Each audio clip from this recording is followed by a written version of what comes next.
Désir d'enfant, conception, grossesse, naissance et premiers mois, nos invités nous racontent leurs petites et grandes histoires dans Aternité. Aternité, c'est le podcast autour de la naissance, de la paternité et de la maternité. Je suis Clémentine, et lui, c'est Marc. On sait comment naissent les bébés, mais comment naissent les parents d'aujourd'hui ? Parce qu'il y a autant de réponses qu'il y a de parents, on vous propose de revenir sur ces chamboulements avec certains d'entre eux. Voici leur histoire.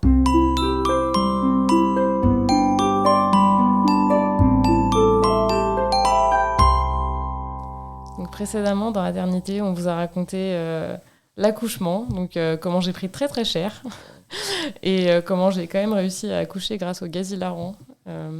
Et voilà, comment Marcel est né et les premiers moments qu'on a vécu avec lui. Et on s'était arrêté la semaine dernière sur l'allaitement. Du coup, de grosses difficultés sur l'allaitement. Ouais.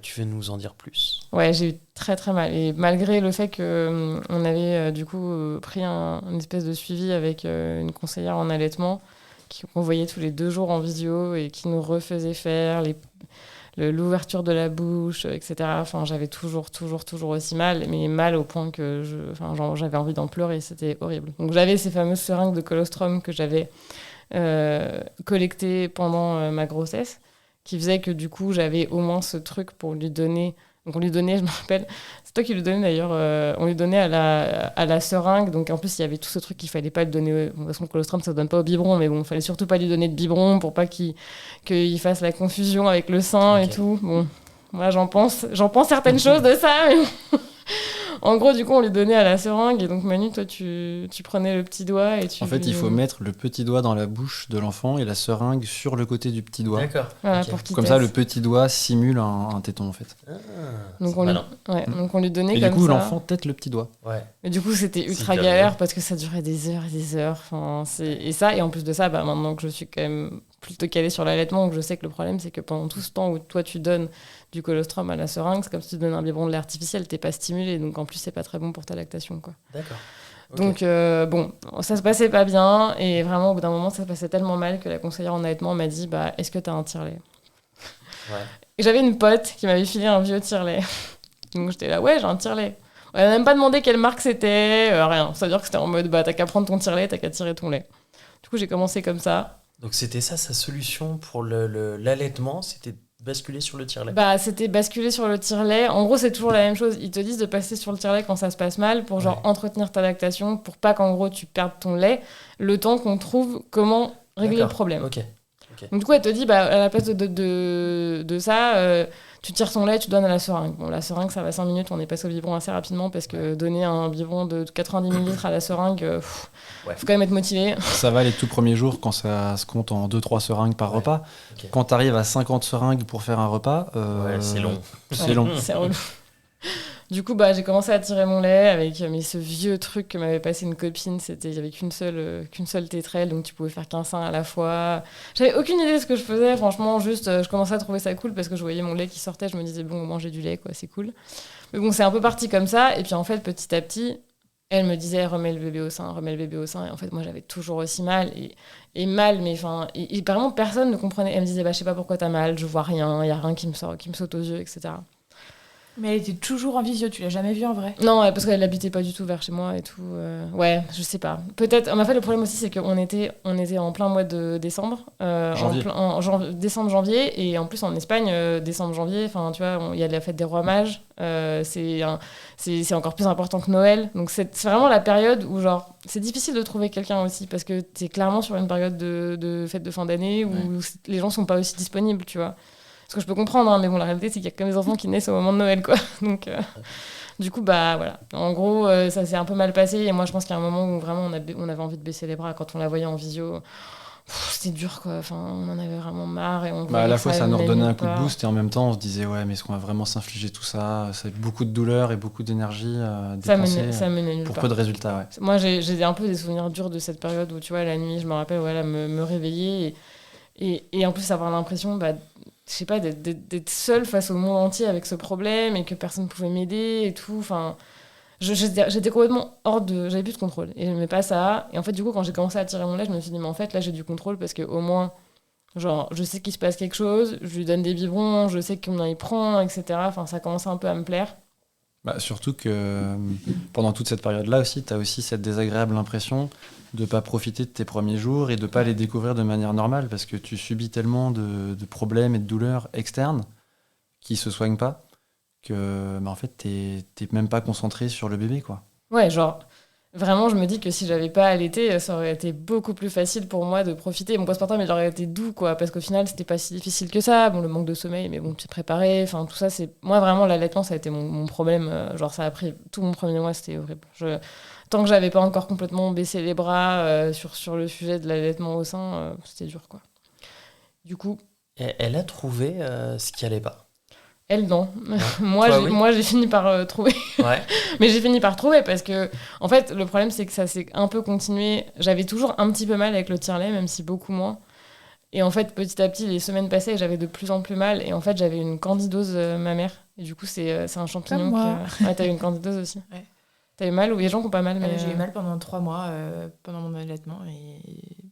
Ouais, franchement, c'était affreux. Alors, candidose, pour ceux qui savent pas. C'est une mycose. Ouais, c'est une mycose du sein. Okay. En fait, il se trouve que je pense que ça aurait pu être prévisible parce que tu sais, quand ils te font le test du streptocoque à la fin de la grossesse, moi, ils n'ont pas trouvé de test de streptocoque, par contre, ils ont trouvé de la candidose. Ils auraient pu... Mais ils m'ont soigné, mais je pense que ça... Enfin, moi, je suis quelqu'un qui a beaucoup de candidose partout, dans tous les sens, donc je pense que ça suffisait pas. Et du coup, forcément, quand il est passé, après, hop, il me l'a mis sur le sein. Lui, il avait une couche blanche de candidose sur la langue, mais un truc de l'espace, quoi. Donc, non, c'était moche. Franchement, c'était moche. Et franchement... et en plus, c'est plus ou moins moi qui me suis autodiagnostiquée avec ma belle-sœur qui est sage-femme et tout. La chance que j'avais, c'est qu'en Espagne, ils sont pas très regardants sur les ordonnances parce que j'ai jamais eu d'ordonnance. Je suis toujours allée pleurer pour avoir ma crème et tout. Mais ça s'est pas bien passé. J'ai été très mal prise en charge. Ok. Donc, voilà. C'est un peu malheureux, mais je suis allée pleurer plusieurs fois chez le médecin généraliste et en fait, ils savent pas parce qu'ils sont pas formés à l'allaitement et du coup, ils te regardent et ils te disent en fait, je sais pas, tu vois. Non, mais tu vois, comment ta conseillère en lactation, elle a pu ne pas le détecter? Parce que, franchement, je sais pas. Je sais pas, mais en fait, déjà, même... j'ai l'impression que c'est courant quand même. Hein, c'est courant, mais justement, apparemment, de ce que j'ai lu, c'est qu'il y a souvent des surdiagnostics et du coup, ils ont tendance à dire non, c'est pas ça, tu vois. Okay. Mais la réalité, c'est que moi, je savais pas si c'était ça, mais bon, le truc, c'est que ce qui m'a soigné, c'est cette crème, tu vois. Ouais, donc, à un moment... voilà. Et ouais. C'est peut-être un must-have quand ça va pas, quoi. Voilà, c'est ça. Et en fait, ça a mis du temps parce que je pense que j'étais diagnostiquée au bout de 1 mois et demi et du coup, entre-temps, j'étais passée quasiment au tire-allaitement exclusif. Je me voyais plus du tout. On était allés faire même, tu sais, il y avait des espèces de rassemblements d'allaitement au centre de santé là pour aider. Et franchement, là, c'était vraiment, je crois que c'était mon dernier essai. J'ai dit, ok, si là, genre, je suis avec une personne, une sage-femme, en présentiel, elle me dit que le bébé est peut-être très bien, qu'il n'y a rien de spécial, etc. Et moi, j'ai toujours aussi mal. Juste, c'est ma dernière chance et après, j'arrête. Et après, je ne l'ai plus jamais remis au sein. Et du coup, j'ai continué à tirer mon lait. C'était n'importe quoi au début. Franchement. Ah ouais? J'avais pas de matériel. Personne ne m'avait rien dit, en fait. Donc, je savais pas, tu vois. J'avais un matériel pourri. J'avais cherché un peu des infos sur des comptes Instagram américains. Franchement, j'avais aucune idée, quoi. Vraiment, comme toutes les tirs allaitantes débutantes. Oui, non, mais en fait, comme tout le monde, parce que personne, à aucun moment, tu t'es préparé au tir allaitement. C'est ça le truc, c'est que personne t'a dit que ça pouvait être utile, comment il fallait le faire, avec quel matériel il fallait le faire. Je te parle même pas de ma tétrelle qui était littéralement 10 fois trop grande. Enfin, il y avait rien qu'elle est, quoi. J'étais en simple pompage, s'il te plaît. Je faisais tir allaitement exclusif en simple pompage avec une machine qu'on m'avait prêtée. Le truc était daté de l'an 1000. Enfin, c'était n'importe quoi. C'était complètement chaotique. Donc, petit à petit, ça a pris du temps. Je pense franchement qu'il m'a fallu peut-être 4 mois pour vraiment avoir, tu vois, le bon rythme, le bon matériel. Après, ça se mettait bien en place entre nous. Parce que du coup, on avait ce truc où moi, je tirais à heure fixe. En général, quand moi, je tirais, toi, tu lui donnais un biberon. Donc, par exemple, la nuit, on avait ce truc de genre, quand c'était l'heure de tirer la nuit et que lui donnait le biberon, genre, on se mettait une demi-heure d'un film, tu vois. Ouais, c'est cool. Du coup, des fois, on s'est retrouvés à regarder des films français random à 3h du matin, tu vois. Un bout de film. L'incroyable histoire du facteur cheval. Par exemple, on avait vu ce film chelou. Je sais pas pourquoi ça nous est resté, parce que c'est pas le seul film qu'on ait vu. Mais... C'est celui qui a fait un château, enfin. Ouais, c'est ça. Ouais. On a vu ce film en plein postpartum, dans une crise absolue, tu vois. Mais Mais ouais, au final, ça nous fonctionnait assez bien et on avait... Enfin, très vite, c'est devenu un peu la coopérative, quoi. J'avais énormément de lait. Vraiment, c'était une coopérative parce que il y avait beaucoup de congélation, beaucoup de trucs de stock, etc. Et en fait, alors, par contre, les soignants et tout, ils comprenaient pas. Moi, quand j'expliquais ce que je faisais, ils me disaient non, ça marche pas, c'est pas possible, comment ça, pourquoi tu fais ça, machin. Il faudrait réessayer de le remettre au sein. Ouais, toujours, remets-le au sein, remets-le au sein, remets-le au sein. Et en fait, moi, j'étais traumatisée, mais au point que, genre, je me rappelle m'être dit, franchement, le sein, je le remettrai que si vraiment un jour je suis en galère de ouf, j'ai pas de lait, je sais pas, j'ai tout fait tomber par terre et tout, et je suis dans un avion, et j'ai aucun choix. Là, peut-être, je le remettrai au sein, mais je l'ai jamais fait, tu vois. Donc, c'est un peu un regret, mais ouais, en fait, ça marchait, quoi. Donc, pour nous, ça a fonctionné. C'est dur, hein, franchement, c'est hyper prenant, il faut tirer toutes les 3 heures, t'as plus de vie. Franchement, t'as plus de vie. T'as plus de vie, ça a les mauvais côtés de l'allaitement dans le sens où c'est quand même hyper exigeant, c'est toutes les 3 heures et ça prend beaucoup d'énergie, beaucoup de temps. Et les mauvais côtés du biberon, parce que tu fais aussi beaucoup de vaisselle, tu vois, beaucoup de logistique et tout. Mais à côté de ça, pour moi, ça devenait important de donner du lait maternel parce que je pense, encore une fois, quand on parlait du truc de l'ego, de vouloir accoucher sans péridurale, j'avais aussi de l'ego de pouvoir allaiter et le fait de ne pas pouvoir le faire, je trouvais ça horrible. Genre, ça, tu sais, j'avais ce côté où genre, j'étais trop jalouse des mamans qui arrivaient à allaiter. Tu sais, je les voyais genre au parc, debout, limite en train d'allaiter, tu sais, avec le bébé dans l'autre, genre la tête en bas, en marchant, tu vois. Et moi, j'étais là et genre le peu que j'avais essayé d'allaiter, genre il me fallait 12 coussins d'allaitement, tu vois. Moi, j'étais pas bien, j'étais deg de pas y arriver et je voyais que j'avais du lait, donc je me disais, bon, au moins je fais ça, tu vois. Mais à la fois, c'est hyper injuste quand tu vois les mamans pour qui ça marche bien et tu te dis pourquoi moi ça marche pas. Mais en même temps, tous les sacrifices que tu fais pour y parvenir, c'est hyper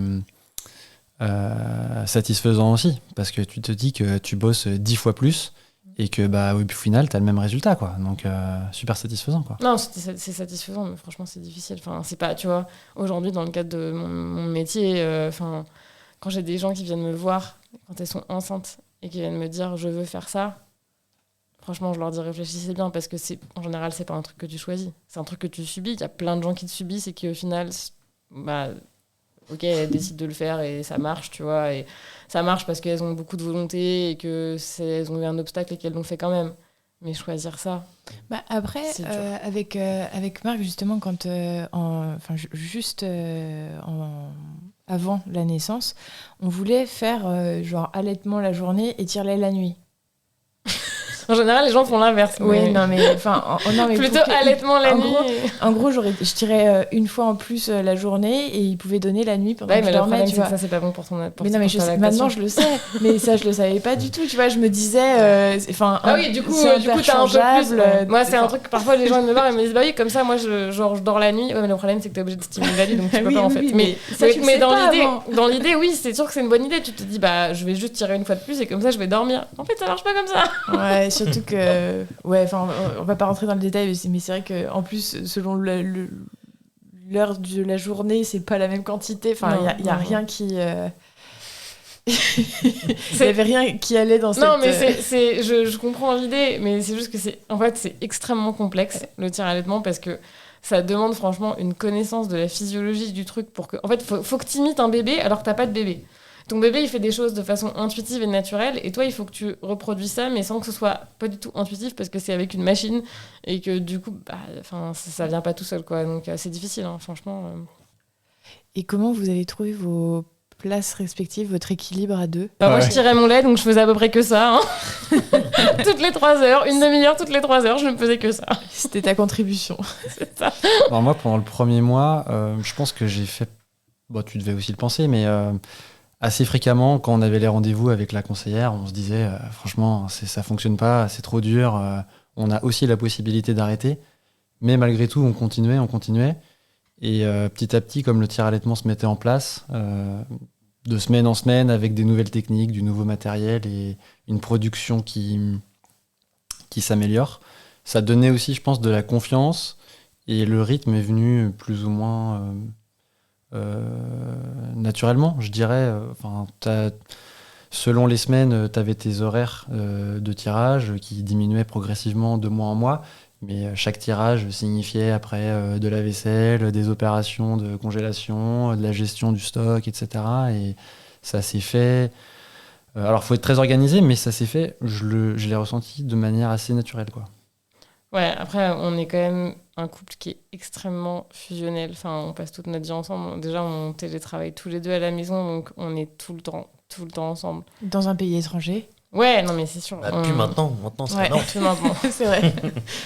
Mais ouais, je pense qu'de base, on est très très proches, donc en fait, ça a jamais vraiment été... Enfin, on se dit tout, on parle tout le temps, on partage absolument tout. Du coup, c'est aussi plus facile parce que je pense que les choses se mettent en place d'elles-mêmes parce qu'en fait, on est très attentifs l'un à l'autre. Donc, Puis moi, pendant tous ces mois-là, enfin, on va dire ça a duré 9-10 mois, j'étais en télétravail. Donc, en fait, que tu tires à 9h, à midi, à 15h, moi, je pouvais intervenir 10 minutes, un quart d'heure, une demi-heure, soit pour gérer Marcel pendant que tu tirais, soit pour après faire la logistique, quoi. Ouais, C'est-à-dire non, la c'est vaisselle, le rangement, le machin, quoi. Au niveau congé pat-mat, c'était combien de temps ? Alors, normalement, en Espagne, c'est le même temps pour les deux parents. Alors, à l'époque, ça a changé. Maintenant, c'est 5 mois, 5 mois. À l'époque, c'était 4 mois, 4 mois. C'est beau. Ouais. Oh là là. Mais nous, on n'a pas eu ça. Hein. Ah ouais. Parce que du coup, il est freelance. Donc, en gros, si tu avais été salarié, t'aurais eu 4 mois. Mais j'ai eu 1 mois. Ouais, t'as eu 1 mois. Et ça passe vite. Ah oui. Non, mais par contre, c'est vrai que maintenant, en Espagne, là, c'est 5 mois, c'est depuis cette année. Et l'année C'est prochaine, beau, hein. ce sera 6 mois, 6 mois. Ah, c'est beau. Bah, c'est bien. Bah ouais, ils sont en avance. Ouais. Un petit peu. Un petit peu, ouais. Mais après, comme Mais t'étais- d'ailleurs, notre situation de télétravail, enfin dans mon cas, c'est ce qui a fait, je pense, que le tir-allaitement a fonctionné aussi. Parce que si tu t'étais retrouvée toute seule tous les jours de la semaine à devoir gérer ça, en plus du bébé, C'est clair. Ouais, je suis pas sûr que ça aurait fonctionné. Bah, un des gros Enfin, ou problèmes. du moins, tu aurais Non. vraiment passé ta journée sans avoir une minute à gérer ça et ça aurait pas été tenable. Bah, tu vois, dans les mamans que je suis, clairement, une des problématiques principales du tir-allaitement, au-delà de vraiment le tir-allaitement en lui-même, le tirage, c'est que y a un moment où, en fait, quand tu es tout seul et que tu dois tirer ton lait et gérer un bébé, et en fait, parfois, c'est impossible, quoi. Enfin, genre, on n'est pas fait pour s'occuper tout seul des enfants. Et en fait, je pense qu'on le voit de plus en plus, c'est un gros fast-forward, mais à l'heure actuelle, là, on est chez mes parents, le temps de faire la transition du déménagement, et enfin, avoir des gens qui t'aident au quotidien et qui sont là pour tes enfants en même temps, mais en fait, ça change la vie. Et à la base, c'était comme ça qu'étaient fait les familles, quoi. Donc, C'est ça les vraies vacances quelque part. c'est clair. Maman, si tu m'écoutes. Non, mais à la base, c'était comme ça que les gens vivaient en société. Et en fait, c'est hyper difficile de... C'est très récent, ce modèle où le couple se retrouve seul avec son enfant. Ouais. Il y a encore des pays partout dans le monde où ils vivent à plusieurs générations sous le même toit et du coup, avec beaucoup plus d'entraide. Non, puis couple tout seul et en plus avec 2 personnes qui travaillent. Enfin, il y a ça aussi. Quelque part, c'est un peu délirant, quoi, de demander aux gens de travailler, d'avoir 2 personnes qui travaillent et en même temps de t'occuper d'un enfant et tout. Et en plus, il n'y a pas de mode de garde, quoi. Ouais, c'est comme si tu avais un espèce de pic de productivité sur tous les plans à un moment et qu'après, ça redescendait. C'est clair. Parce qu'en plus, c'est quand même vers 25, 45. C'est vraiment là où tu es au max professionnellement aussi. Enfin, vraiment, moi, je trouve ça terrible à quel point, tu vois, on parle jamais de ça en politique, de cette période de la vie, où pourtant c'est une période où tu es quand même très important pour la société parce que tu apportes beaucoup au niveau impôts, etc. Enfin, tu contribues énormément à la société. Tu contribues aussi en faisant des enfants. Et pour autant, genre, il n'y a rien qui est fait pour toi. C'est-à-dire qu'il n'y a même pas de possibilité. Même si tu es riche, tu n'as même pas de possibilité d'avoir un mode de garde, quoi. Enfin, genre, quand même, c'est particulier. Enfin, il n'y a rien qui est fait pour nous. C'est comme si c'était inexistant du débat public. Et je sais pas, je comprends pas pourquoi. Parce que quand même, quand je parle, tu vois, encore une fois, dans le cadre de mon travail, avec plein de mamans qui sont en postpartum, franchement, les gens vont pas bien. Enfin, les gens sont en crise. Et voilà, après, quand t'en parles et tout, que t'oses un peu le dire, on te dit toujours, comment on faisait avant. Je sais pas, vous preniez cher, voilà. Non, mais avant, il y avait... Enfin, on était dans une société qui était quand même un petit peu moins individualiste. Et du coup, c'était plus le collectif, donc il y avait aussi une prise en charge. Puis il y avait la famille autour. Ouais, pour ceux qui avaient de la famille. T'as la famille autour, t'as moins de femmes qui travaillent. C'est ça. Sauf qu'en fait, on demande d'être productif d'un point de vue professionnel, de réarmer démographiquement la France, merci Macron. Allez, je dénonce. Si mais comment est-ce qu'on peut réarmer démographiquement la France sans y mettre les moyens, en fait? Ça marchera pas. Donc aujourd'hui, il n'y a pas les moyens. Ah non, il n'y a pas les moyens, vraiment. Ça marche pas. Bah, tu vois, exemple tout bête, en Espagne, par exemple, dans les centres commerciaux ou dans ce type d'infrastructure, tu as des salles d'allaitement. Alors ça peut paraître bête, mais il y a des salles d'allaitement et des salles où tu peux aussi changer un bébé qui ne sont pas dans les toilettes des femmes. Ouais. Donc c'est plein de petits trucs comme ça, en fait, où tu te dis, mais même si c'est pas grand-chose, bah, ce truc-là, ça existe en Espagne, et en France, bah, t'as même pas ça, quoi. Ouais. En France, c'est obligatoire dans les entreprises. Il y a, je connais pas ou peu d'entreprises qui ont vraiment une salle dédiée à l'allaitement, hein, avec l'équipement obligatoire. Parce qu'il y a quand même un certain nombre de trucs obligatoires pour une salle d'allaitement. En fait, il n'y a pas en France. Bah puis, je sais pas, même des trucs genre, à la limite, l'allaitement, c'est un peu particulier, mais parfois, genre, on allait sur des aires d'autoroute, il n'y avait pas de chaise haute, quoi. Ouais. Genre, t'as envie de dire, bah en fait, les enfants, ils existent, quoi. Et puis une table allongée juste à côté du lavabo, dans les toilettes des femmes, sous le sèche-main, si tu veux. Moi, je me rappelle dans un aéroport de changer Marcel, où genre c'était à côté du sèche-main, donc déjà il hurlait à chaque fois que quelqu'un mettait ses mains parce que ça faisait du bruit, et en plus, bonjour les microbes, quoi. T'es en train de changer un bébé, t'as quelqu'un qui est en train de se sécher les mains d'après les toilettes. Enfin, ça va pas. Non, ça va pas. Ça va pas du tout. Il y a de gros progrès à faire. C'est autant de trucs où je sais pas, comme c'est absent du débat public parce qu'on parle toujours des mêmes sujets, des retraites, des sujets qui concernent surtout des personnes plus âgées. Bah en fait, on s'en fout de nous, quoi. C'est vraiment ça la raison, tu vois, mais c'est vrai qu'on est un peu absent. Quand est-ce que vous êtes retourné au travail? Où est-ce que vous êtes retourné au travail? Moi, je suis retourné au travail au bout d'1 mois. Ouais. Mais c'était le travail dans la pièce d'à côté, parce que j'étais en télétravail. Donc c'était du travail et à la fois de la vie de parents, 24 heures sur 24, quoi. Ouais. Sympa d'être présent comme ça. Ouais, mais c'était une chance aussi. C'était super dur, mais c'était une chance et j'étais fier de pouvoir le faire, parce que retourner au boulot aussitôt, dans ces conditions, surtout quand tu sais qu'à la maison ça se passe pas forcément très bien, je pense que ça peut être compliqué aussi, quoi. Ouais. Moi, très vite, j'ai essayé de gagner du temps parce que je voulais retourner. Ouais. Donc j'ai commencé à dire oui, peut-être que je pourrais prendre un congé, parce que j'ai pas très envie d'y retourner, parce qu'il n'y a pas de mode de garde, machin. Donc c'est moins difficile en Espagne, le mode de garde, mais en gros, je commençais à me dire, bah oui, il faudrait que je retourne au mois de mai, mais en fait après c'est les vacances, donc on va quand même pas payer. Bref, j'essayais de me trouver des excuses parce que j'avais pas envie, quoi. Le mode de garde, c'est moins difficile, mais à côté de ça, les familles en Espagne ne mettent pas leur enfant à la crèche ou chez la nounou à 2 mois ou 3 mois. Non. Il y a aussi ce truc-là. De toute façon, les crèches, ils prennent pas avant 6 mois, par exemple. Il n'y a pas du tout de nounou. Ouais, en fait, de toute façon, quoi qu'il arrive, les gens quasiment toujours... mais 6 mois, si... Enfin, je sais pas, mais si t'es un peu isolé dans ta maternité ou dans ta parentalité de manière générale, 6 mois, c'est long, hein. Ouais, ça peut être long. Ça peut être long. Après, après, en même temps, pour le coup, t'as du coup, les pères aussi qui ont beaucoup plus de congés paternels. Le deuxième parent qui a plus de congés, quoi. Ouais. Sauf pour les femmes célibataires. Mais, Ouais, mais 6 mois, c'est long quand même, du coup. Parce que je sais qu'en France, il y en a qui sont hyper contentes de faire des congés hyper longs. Il y en a d'autres qui sont hyper contentes de reprendre à 3 mois, tu vois. Ça devrait être un peu au choix, mais c'est sûr que en Espagne, pour le coup, tu peux pas mettre ton enfant. Mais même, c'est assez étonnant de mettre ton enfant à la crèche avant 9 mois, tu vois, un truc comme ça. C'est pas quelque chose qui se fait. Il y a plein de crèches qui prennent pas avant 1 an aussi. C'est pas trop dans la culture, quoi. Mais bon, moi j'ai gagné du temps. Après, j'ai dit c'est l'été, bref, j'ai gagné du temps. J'avais pas envie. Finalement, tu y es retourné? Non, jamais. Ok.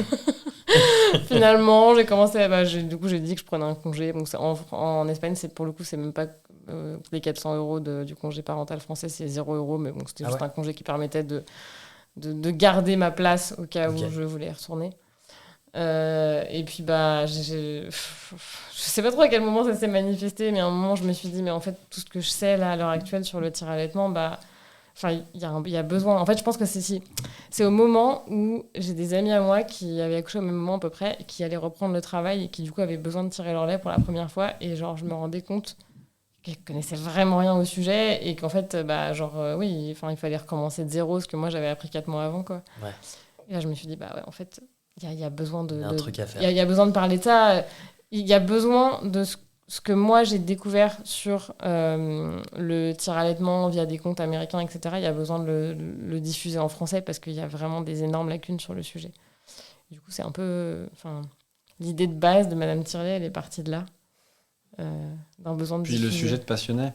Ouais. Et tu avais aussi besoin de ça parce que tu t'enchaînais des posts qui te passionnaient pas forcément. Et là, un peu pour la première fois, tu as eu un espèce de déclic où tu t'es dit, bah, ce sujet m'intéresse. En plus, personne ne le maîtrise. Du coup, si moi, j'apprends des trucs dessus et que j'aime bien les transmettre, bah, pourquoi pas en faire une activité, quoi. Ouais. Ça a mis du temps. On a un peu blagué autour de ça avec des amis et tout. Et puis, une chose en a mené une autre. Le projet s'est concrétisé. Et en fait, c'est super cool parce que je me rends compte aujourd'hui à quel point il y avait un besoin, parce qu'il y a vraiment, à la fois beaucoup de mamans qui m'écrivent tous les jours avec les mêmes problématiques, et c'est toujours les mêmes.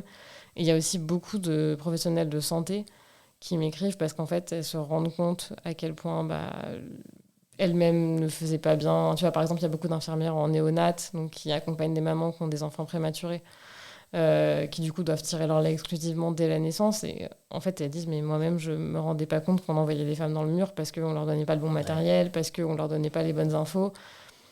Et c'est vraiment dommage parce que c'est juste une question d'amener l'information aux personnes. Et j'essaie de le faire, mais ça reste tout petit par rapport au nombre de femmes qui doivent tirer leur lait en France.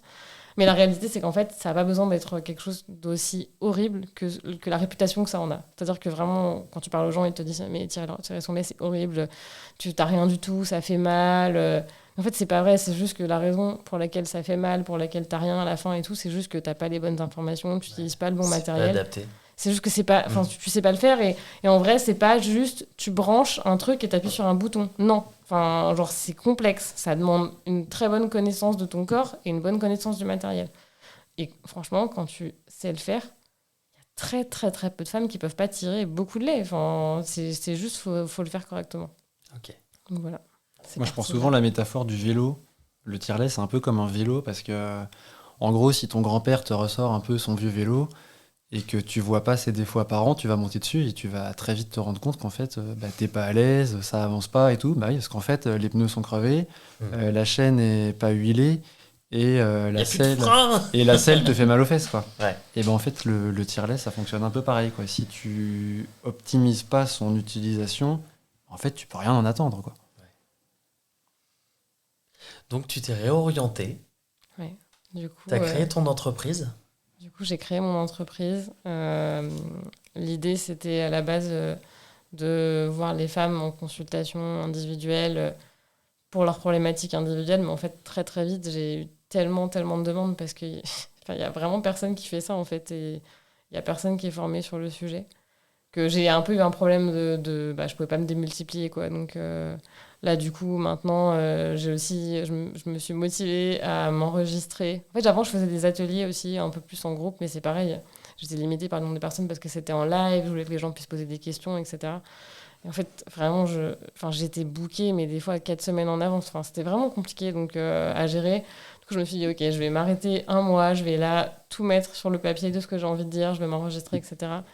Et du coup, j'ai fait une formation en ligne qui explique du coup comment est-ce que tu peux tirer ton lait.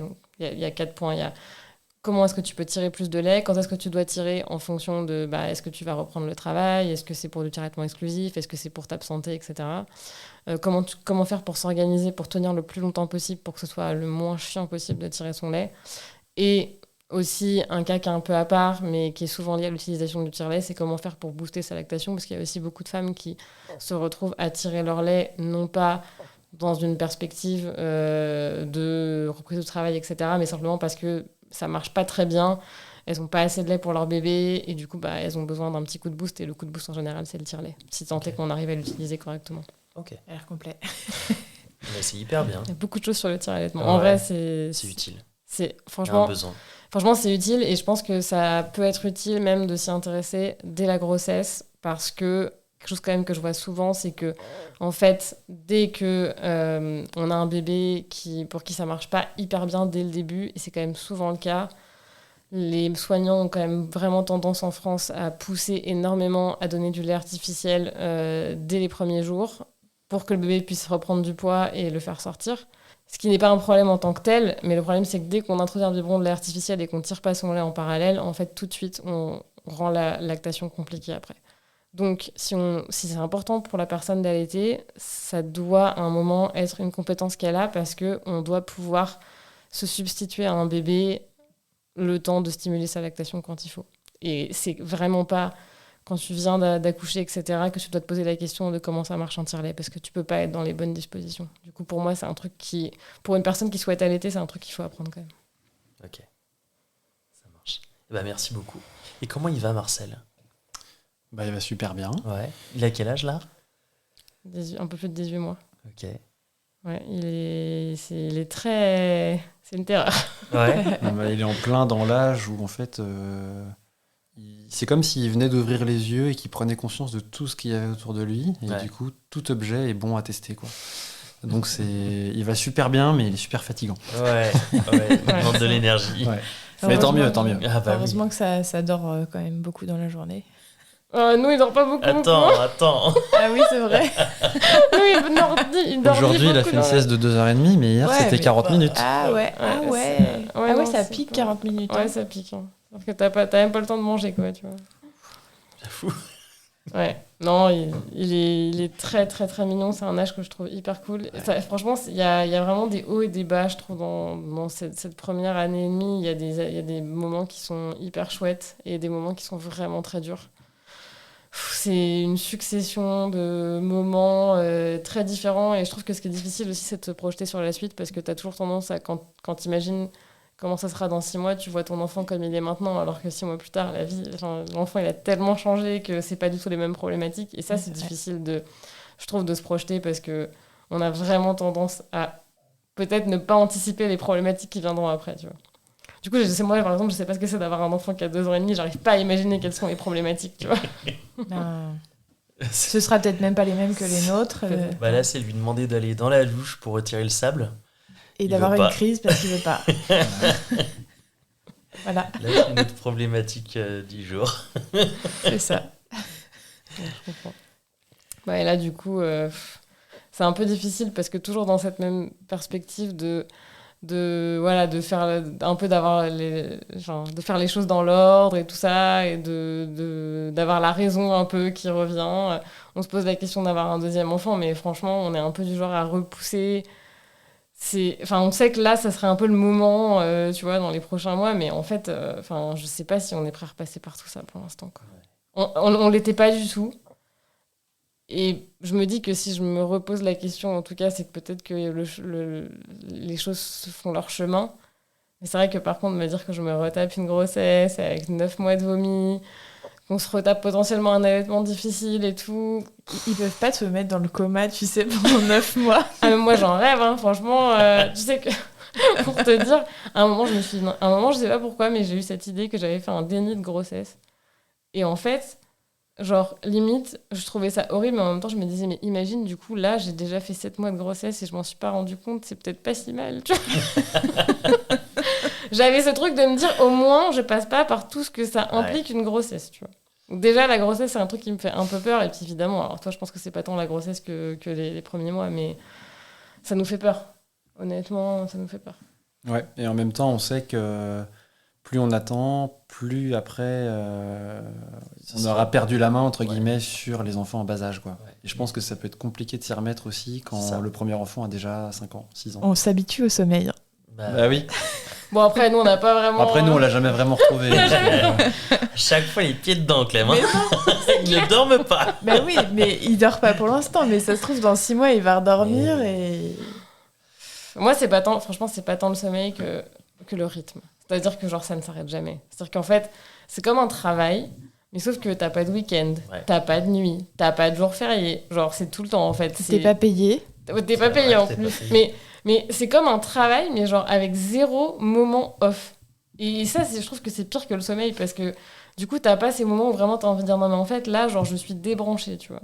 Ça, je trouve ça difficile. Et je trouve que c'est un truc, on te parle beaucoup du sommeil et on te parle pas de ça, alors que la claque que t'as quand tu passes d'avoir vécu peut-être 10 ans, une vie où tu vis plus chez tes parents, t'as quand même une liberté qui est énorme et tout, et d'un coup, du jour au lendemain, te retrouver à t'occuper d'un enfant et avoir vraiment 0 moment pour toi, c'est quand même violent. Et du coup, je me dis, ça peut être violent comme ça que pour le premier, parce que bon, c'est sûr que pour le premier, je pense que tu t'attends pas à ce niveau-là de perte de liberté, et c'est dur. Pour un deuxième, je pense que t'es beaucoup, beaucoup, beaucoup plus briefé sur le sujet, donc c'est déjà ta vie, t'as déjà plus de liberté. Donc, ouais, mais c'est pas le même bébé.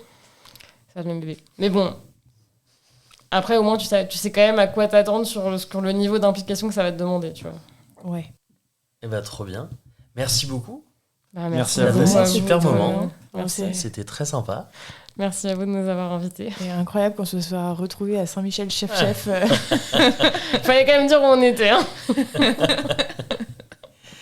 Eh ben, merci. On vous dit à la semaine prochaine pour une nouvelle histoire. Et à bientôt. Bisous. À bientôt. Bisous. Bonne écoute.